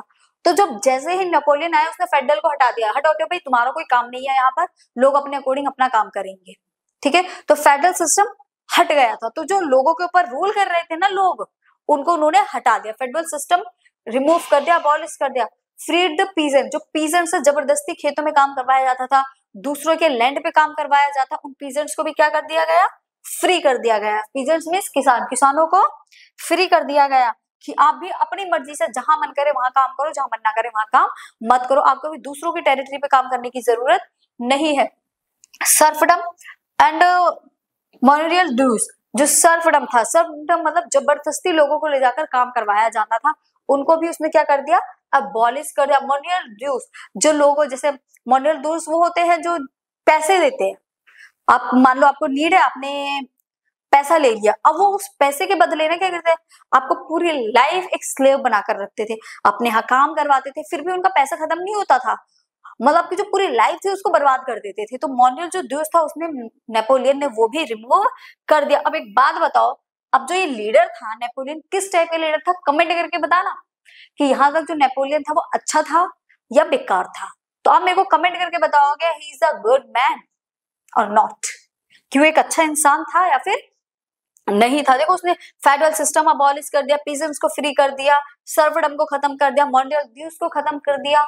तो ये चीजें तो अच्छी थी ना फ्रांस के लिए, अच्छी थी या नहीं अच्छी थी। तो इन्हीं चीजों को जब अदर कंट्री के सिटीज के लोगों ने देखा ना तो कह रहे यार ये तो बहुत अच्छा लीडर है, हमारी कंट्री में भी यही आना चाहिए। In town Napoleon remove the guild restriction, जो भी अदर रिस्ट्रिक्शन लगाए गए थे उन सारे रिस्ट्रिक्शन को भी उसने क्या कर दिया, गिल्ड कर दिया गया, रिमूव कर दिया गया। Transport and communication system was improve, transport और कम्युनिकेशन सिस्टम जो था उसको मॉडर्न कर दिया, एडवांस कर दिया, इम्प्रूव कर दिया। यही रीजन था कि जिसकी वजह से जो लोग थे वो नेपोलियन की तरफ क्या हो रहे थे, अट्रैक्ट हो रहे थे, उनको नेपोलियन एज अ लीडर पसंद आ रहा था। A new found freedom was enjoyed by peasants, artisans, workers and new businessmen। ये जो न्यू फ्रीडम उनको मिली थी ना वो एंजॉय कर रहे थे अपनी न्यू फ्रीडम को, क्योंकि अब वो पूरी तरीके से फ्री थे। क्या थे, पूरी तरीके से वो फ्री हो चुके थे, तो वो उसको क्या कर रहे थे, एंजॉय कर रहे थे। But small scale producer and businessmen started to understand that uniform law, standardized weight and common national currency would make the movement of goods and exchange of goods and capital from one region to another easier। यहाँ पर और उसने क्या क्या चीजें करी थी, उसने वेट और मेजरमेंट को भी सेम कर दिया था, नेशनल करेंसी को भी उसने सेम कर दिया था, लॉज जो थे, ठीक है, जो लॉज थे उनको भी सेम कर दिया था। ये बिजनेसमैन के लिए उसने किया था। मान लो आपको 10 रुपए में इस जगह पर 1 किलो वीट मिलता है, 1 kg वीट इन 10 रुपीज। अब सेम आप दूसरी जगह पर गए, वेट मेजरमेंट पहले डिफरेंट था, दूसरी जगह गए तो वहां पर क्या था, 10 रुपीज में आपको ओनली 400 ग्राम वेट मिलेगा। तो करेंसी सेम है बट मेजरमेंट अलग है ना, करेंसी भी अलग है। कहीं आप यहाँ देखो 10 में ज्यादा मिल रहा है, वहां 10 में कम मिल रहा है। तो ये जो अलग अलग चीजें थी ना इसको उसने क्या करा था, सेम कर दिया, वेट और मेजरमेंट में सेम कर दिया। कहीं आप 5 रुपए में 1 मीटर क्लॉथ लेकर आ रहे हो 1 मीटर के अराउंड, और कहीं दूसरी जगह आपको सेम प्राइस में 2 मीटर मिल रहा है, तो वहां का तो प्रॉफिट है ना। बट जिस जगह का मिल रहा है आपको ये सामान उस दूसरी जगह लेकर जाना हो तो आप क्या हो जाओगे, सेल करने में आपको लॉस हो जाएगा। तो इसीलिए कंट्री में वेट और मेजरमेंट और जो करेंसी डिफरेंट थी उसने क्या करता है, सबको एक यूनिफॉर्म में ले आया कि सबका करेंसी सेम हो जाएगी, सबकी मेजरमेंट सबका सेम होगा। अगर 10 में सब 1 मीटर दे रहे हैं तो सभी 10 में 1 मीटर ही देंगे। तो वेट एंड मेजरमेंट सबका कॉमन हो गया था। Would make the movement of goods and exchange of goods and capital from one region to another region to easier। Goods को एक्सचेंज करना, ठीक है, the movements of goods and exchange of goods को exchange करना easy हो गया था। Capital from one region to another, ये भी क्या हो गई थी, इजी हो गई थी। तो उसने जो फॉर्म्स थे ना सब में यूनिफॉर्मिटी लेकर आया था, मेल और फीमेल सबको इक्वल राइट्स दिए थे, चाहे मेल हो फीमेल हो, रिच हो पुअर, सबके लिए जो राइट्स है वो बराबर है। वोट का राइट भी उसने सभी लोगों को दिया था। तो जितनी भी चीजें हैं उसने ये नहीं किया था, डिस्क्रिमिनेशन नहीं किया था किसी के भी साथ, जो मिल रहा है सबको इक्वली मिलेगा। However, the reaction of the local population of French rule was mixed। यहाँ तक तो आपने ये चीजें पढ़ी कि उसने यूनिफॉर्मिटी लॉ लेकर आया, ऐसे ऐसे कम्युनिकेशन सिस्टम वगैरह इंप्रूव कर दिया, ट्रांसपोर्ट इंप्रूव कर दिया। अब किसी भी तरीके से लोग उसकी कंट्री में बाउंडेशन में नहीं रहेंगे, उसने सबकी बाउंडेशन को, सबके रिस्ट्रिक्शंस को रिमूव कर दिया था। बट जो अदर लोकल पॉपुलेशन थी फ्रांस के अलावा, वहां जो फ्रांस के जो लोग थे उनका जो रिएक्शन था ना वो मिक्स्ड था। ऐसा नहीं है कि सब बहुत ज्यादा खुश थे, कुछ मिक्स्ड रिएक्शन था। अब वो मिक्स्ड रिएक्शन देखिए क्या था। अब फ्रांस का अलावा जो कंट्री थी ना उन्होंने इनवाइट किया था किसको, नेपोलियन, क्योंकि नेपोलियन फ्रांस का लीडर था और वो फ्रांस को बहुत ज्यादा डेवलप्ड करता हुआ जा रहा था। उसने फ्रांस को एक अलग ही लेवल पर पहुंचा दिया था, इतना ज्यादा जब वो उसको डेवलप कर रहा था तो जो बाकी अदर कंट्री के लोग उसको देख रहे थे वो भी चाहते थे कि वो उनके यहाँ पर आए और उसको क्या करे, वो डेवलप्ड करे। यही हर कंट्री वाले चाहते थे। उन्होंने खुद इनवाइट किया some places like Holland, Switzerland, Brussels, Mainz, Milan and Warsaw France. French armies were welcome as a harbingers of liberty. वो हार्बिंगर्स ऑफ लिबर्टी उसका वेलकम करते थे, किसका, नेपोलियन का। फ्रेंच आर्मीज का वेलकम कर रहे थे। But soon hostile developed among people as administrative arrangement did not get go hand in hand. But अब यहाँ पर ये क्वेश्चन है कि उन्होंने वेलकम किया, सब कुछ अच्छा था, तो क्या वो वहां जाकर सेम जैसे उसने फ्रांस को डेवलप किया बाकी कंट्री को भी सेम वैसे ही डेवलप किया? Yes and no. तो यस, उसने जैसे फ्रांस को डेवलप किया ना, बाकी जो अदर कंट्री में गए जैसे स्विट्जरलैंड, हॉलैंड, ब्राजील, मेंस, मिलान वगैरह, इन सभी को डेवलप कर दिया। बट एक चीज ये थी, जब भी उन कंट्री में जाकर डेवलप किया उनके एडमिनिस्ट्रेटिव सिस्टम को भी उसने बढ़ा दिया। बट ये कह सकते हैं कि बट वो अपनी कंट्री के लिए ज्यादा लॉयल था। वो वहां पर गया तो अब डेवलप कर रहा था ना, तो उन्होंने अपनी कंट्री के लिए, अपनी आर्मीज के लिए, उनका खर्चा उठाने के लिए उसने बाकी कंट्री से चीजों को प्रोवाइड करना शुरू कर दिया, उनके रिसोर्सेज को अपनी कंट्री के लिए यूज करना शुरू कर दिया फ्रांस के लिए। अब उन लोगों को दिख रहा है कि हमने बुलाया था, मतलब डेवलपमेंट तक तो ठीक है बट ये तो हमारी ही चीजों का यूज कर रहा है। अब वो ये बोल, उन्होंने क्या करा, जैसे ब्राजील है, अब ब्राजील के लोगों को उनकी आर्मी है, अपनी आर्मी को और ज्यादा एक्सपेंड करने के लिए उन्होंने क्या किया, ब्राजील के लोगों को अपनी आर्मी ऑफिसर्स में ज्वाइन करना शुरू कर दिया। बट ब्राजील के लोग ये बोल रहे हैं कि भाई हम क्यों जाए, हमारा क्या रिश्ता है, रिलेशन है फ्रांस से। बट उनका जो लीडर है वो लॉयल अपनी कंट्री के साथ ज्यादा रहेगा ना, तो उसने क्या करा, उन लोगों को उठाकर अपनी आर्मी में ज्वाइन करना शुरू कर दिया। और वो ये चाहता था कि हर स्टेट फ्रेंच लैंग्वेज ही बोले, क्योंकि उसको बढ़ाना चाहता था ना फ्रेंच लैंग्वेज को। लोगों ने जब इनवाइट किया तब उनको अच्छा लगा, बट धीरे धीरे वो कह रहे हैं यार हम तो फंस गए इसको बुलाकर, ये तो अपनी ही चीजों को हमारे ऊपर थोपे जा रहे हैं, हम फ्रेंच लैंग्वेज क्यों बोले, हमारी तो खुद की लैंग्वेज है। बट यहाँ ये कहा जा सकता है कि वो अपनी कंट्री के लिए ज्यादा लॉयल था, तो उसने क्या करा, उनपे थोड़ा सा डोमिनेंस करना स्टार्ट कर दिया था नेपोलियन ने।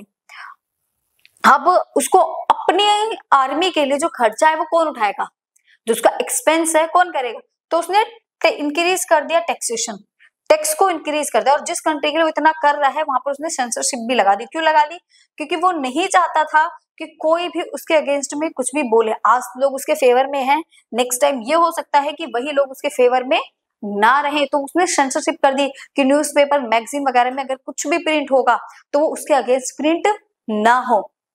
Administration into French आर्मीज overweight the advantage of the administrative system. उन्होंने क्या करा, जो फ्रेंच की आर्मीज थी उसको फोर्सफुली वो लोगों को उसमें ज्वाइन कराने लग गया था। Advantage of the administrative system, उसने एडमिनिस्ट्रेटिव सिस्टम वहां का चेंज कर दिया था, अपने अकॉर्डिंग कर दिया था। तो ये वाली जो चीजें थी ना, ये लोगों को बाद में वहां पर पसंद नहीं आ रही थी और लोग नेपोलियन के अगेंस्ट हो गए थे। स्टार्टिंग में जब नेपोलियन गया तो लोगों ने उसका वेलकम किया, बट धीरे धीरे जैसे ही उन्हें लगा कि हमारे यहाँ हम डेवलप्ड तो हो रहे हैं, बट डेवलप होने के साथ साथ क्या है, जो उनका कल्चर था, जो उनका लिंग्विस्टिक ग्रुप था वो खतरे में था। उनको ये लग रहा था एक टाइम ऐसा आएगा हम अपने लैंग्वेज को, अपने कल्चर को हम खो देंगे, रिमूव कर देंगे, तो इस चीज का डर था। और फिर धीरे धीरे उन्होंने क्या करना शुरू कर दिया, उन्होंने नेपोलियन के खिलाफ वॉइस रेज करनी शुरू कर दी, नेपोलियन के अगेंस्ट में रेवोल्यूशन स्टार्ट कर दिए। तो ये वो पॉइंट बने थे जिसकी वजह से नेपोलियन को हार माननी पड़ी थी और उसको जो मोनार्की सिस्टम था उसको छोड़ना पड़ा था, लेफ्ट करना पड़ा था। ओके, तो ये नेपोलियन कोड था। इसके आगे हम नया टॉपिक नेक्स्ट क्लास से स्टार्ट करेंगे। अगर इतने टॉपिक में किसी को कोई भी डाउट, कोई भी प्रॉब्लम होती है तो आप कमेंट कर सकते हैं।